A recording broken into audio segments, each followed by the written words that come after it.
দশ সালারে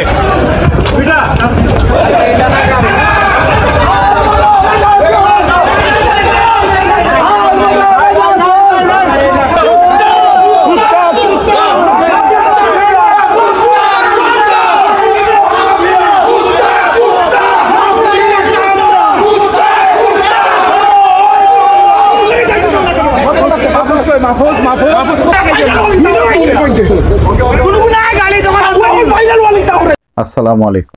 নিউ ইয়র্কে তথ্য সম্প্রচার উপদেষ্টা মাহফুজ আলমকে অপমান ও হেনস্থার চেষ্টা। নিউ ইয়র্ক যুক্তরাষ্ট্র। সময় ও ঘটনা 25শে আগস্ট 2025 স্থানীয় সময় সন্ধ্যা বাংলাদেশ কনসুলেট অফিসের সামনে তথ্য ও সম্প্রচার উপদেষ্টা মাহফুজ আলম অনুষ্ঠান স্থলে প্রবেশের সময় হেনস্থার মুখে পড়েন। আওয়ামী লীগের কিছু কর্মী ও সমর্থক তার বিরুদ্ধে বিক্ষোভ করেন ও ডিম নিক্ষেপ করেন। এর পাশাপাশি কাচের দরজায় ভাঙচুর করা হয়। মেক্সিকোতে নিযুক্ত বাংলাদেশের রাষ্ট্রদূত সিনিয়র সচিব মর্যাদার মুশফিকুল ফজল আনসারি এই ঘটনার তীব্র নিন্দা জানিয়েছেন। বলেন, নিউ ইয়র্কে বাংলাদেশের মিশনে এই ধরনের হামলা প্রত্যাশিত ও স্বাগত নয়। যথাযথ কর্তৃপক্ষের কাছে এদের বিরুদ্ধে ব্যবস্থা নেওয়ার আহ্বান। তিনি আরও বলেন, যুক্তরাষ্ট্রে অবস্থিত সব বাংলাদেশি মিশনের নিরাপত্তা নিশ্চিত করা স্বাগতিক দেশের দায়িত্ব। এই ধরনের আচরণ গণতন্ত্র ও আন্তর্জাতিক শালীনতার বিপর্যয়। ঘটনা সত্য। আমি তো বললাম, যেই যাক তাকে পচা ডিম নিক্ষেপ করা। এই যে বাংলাদেশের প্রধানমন্ত্রী হিসেবে শেখ হাসিনা, তিনি গেছেন, তাকেও পচা ডিম নিক্ষেপ করা।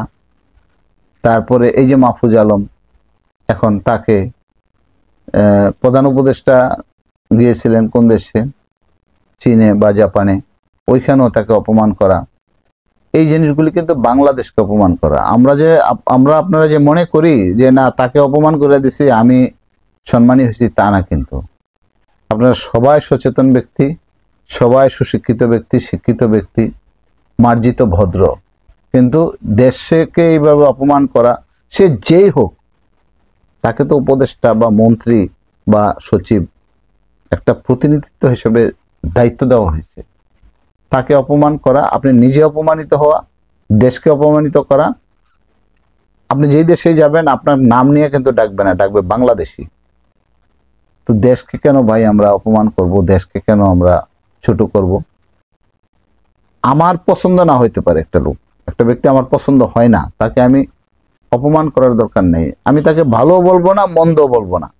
সে কি করতেছে অবজার্ভ করব, পারলে দেশে তার বিরুদ্ধে বলবো যে সে গেছে, কাজ ভালো করছে বা খারাপ করছে, এগুলি হয়তো আমরা মন্তব্য করতে পারি। কিন্তু সম্মুখে সামনে অপমান করা, একটা দেশের মধ্যে অন্য দেশে একজন উপদেষ্টা হিসেবে সে প্রতিনিধিত্ব করে, এটা আসলে আমার মনে হয় জিনিসটা ঠিক হয় নাই বা সুন্দর হয় নাই আর কি।